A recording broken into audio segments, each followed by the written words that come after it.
in the community. They come in because they were ill. Most of them come in because they have a fall. So what I do is that I give them physio, get them back to their sort of like their baseline as best as they can be, to get home safely. They also get seen by the nurses and doctors for the clinical input. However, most of the time that they spend would be waiting, and that is the feedback that we get from patients, from relatives, and from staff themselves. And after they get their rehab session, they go back to their chairs and wait until, I suppose, they get seen by their relatives, they get seen by nurses again, and then that's the routine that they get until they get seen for physio. So it's a long wait. Lucky for some that can walk, they can go to the TV room, watch TV, spend the time. Lucky for some who have relations that could come and spend the time with them. So they lack this kind of like the social input. They lack this stimulating activity. So that's where my problem is, that the lack of social intervention or interaction in the unit. So patients are bored, no stimulation after the rehab sessions, and they spend several hours sitting or lying in bed, sleeping, okay, which leads to apathy, the lack of being involved. So they kind of like drawn into this kind of like mindset, what can't be bothered, and they end up feeling depressed. So now, those of us that work in the NHS know that we face challenge to ensure that we use our resources wisely and that we offer value for money. So now we have a problem. How do we give patients more activities, considering that, well, currently the problem we have is having not a lot number of staff. Perhaps it's the way that we model our rehab. So now we came up with solutions. So with solutions, we did a brainstorming session, okay, to come up with suggestions in order to restructure our rehab model and to address our problem. So some of us came up with crafts, some of us came up with the midday group. The midday group is like patients get together, they have a little reminiscence. Most of our patients 65 years old and over, and we talk about what happened during their time. Show them pictures, old pictures that they can relate to and talk about it, and they have a cup of tea, which is very popular. And we have aerobic exercise. Yeah, popular to me too. Aerobic exercises. Most of these are this is a general exercise group. As we get as many people as we can, they do seated exercises. And we have the functional group. This is more targeting people's activities of daily living, their transfers, getting in and out of bed, getting in and out of the toilet, how they get themselves washed and dressed. That's the functional group. How they go up and down the stairs. And now I have my contribution, which is the Otago Balance group, which is specifically targeting patients who have a fall, and then we want to improve their balance in order to get them back safely into the community. So now, what we have is that information, and we have the ideas, and we would like to know if it's worth giving our time and resources to our idea. So, this is where the 6 thinking hats method comes in. So we are all familiar with 6 thinking hats method. So for those guys who have heard of it for the first time, the 6 thinking hats is a simple and effective parallel thinking process, which was devised by the maestro Edward de Bono, the master of parallel thinking. So he has 6 hats, which have its individual roles. Okay, you have the red hat, which is for the feelings, white hat for the information or the facts, yellow hat for positivity or the benefits of it. You have the blue hat, which is reflective, or the police hat, which puts order into everything. And you have the green hat, which comes up with the ideas. And you have the black hat, which is the killjoy, okay, because it gives us all the negatives. All right. So now we can dissect the ideas into parts which we could further analyze. So now let's take a look at Otago Balance, my suggestion in the De Bono 6 thinking hats way. And for this, I would like to ask some volunteers, which is my table. Okay, Bessa, can you be my white hat? Okay, And for that, she gets a white hat. Okay, so, all right. So this will clearly demonstrate, so white hat for you. Okay, and can I get, Maria, can you be my red hat? I do not have red, but it's closest to the, okay, if you could stand there. And can I have the, Clara, can you be my, no. Yes, sorry, yellow hat. All right, green hat, Alex, green hat. And Yoshi, can you give the phone to Raymond, please? Okay.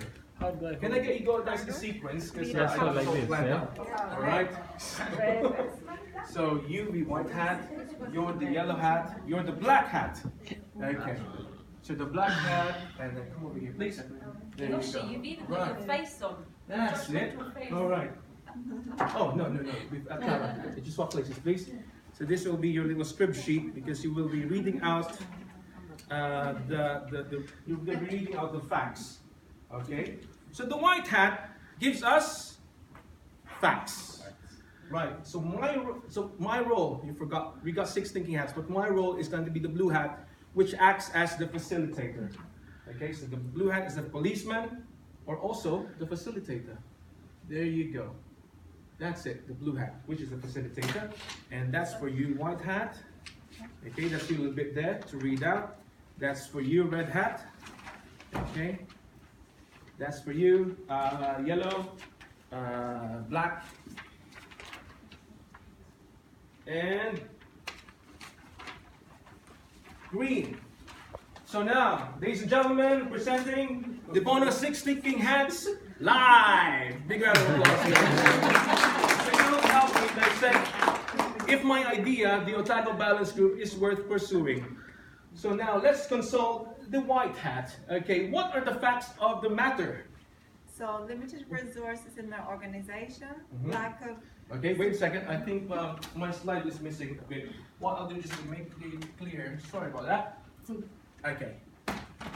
So, slowly. White hat, what are the facts? Limited resources in the organization. Limited resources, okay? Lack of stimulation can lead to cognitive decline. Okay. Am I going too fast? Yeah, carry on. Okay. High levels of boredom can lead to unsafe wards. Okay, boredom, yeah. Yeah. Patient studies have indicated that social support reduces stress and improves recovery outcomes. Okay, social support reduces, what was that again?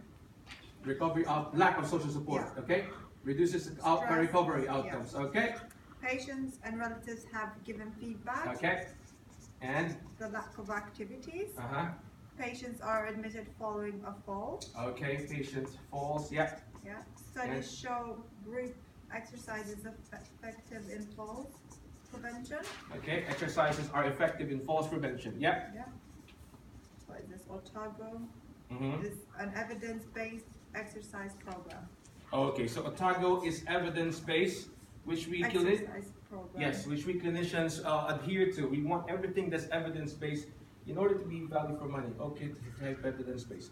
So now let's move on to the red hat. What's the red hat feel about it? Okay, red hat feel unsure if we can run the classes regularly. Unsure, okay?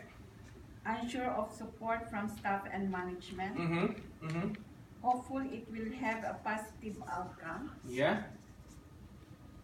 Will the appropriate patients benefit? Okay, so it's a combination of doubt and hope. Thank you very much, red hat. Now moving on to the happy hat, which is the yellow hat. Give me some positivity. Okay, patients will have a stimulating physical activity, Okay, social interaction between patients, okay, it's a plus, yeah, improve balance, yeah, educate patients, yeah, improve mood, yes.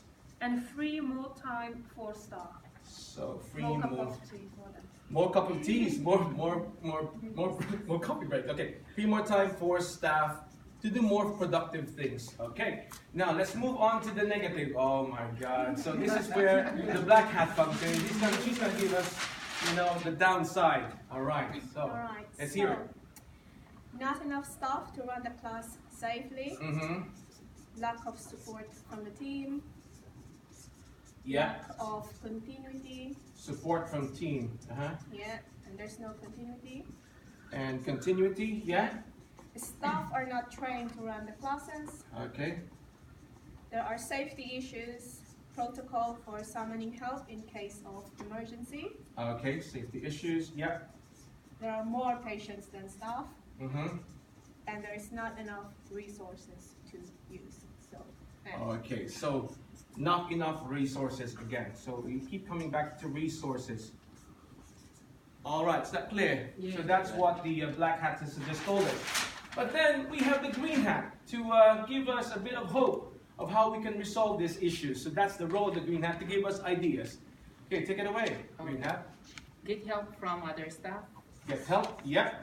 Run several sessions to accommodate the patient numbers. Okay, so we can run several sessions because we got a lot of patients to accommodate, so we can run several sessions. Yeah, yeah.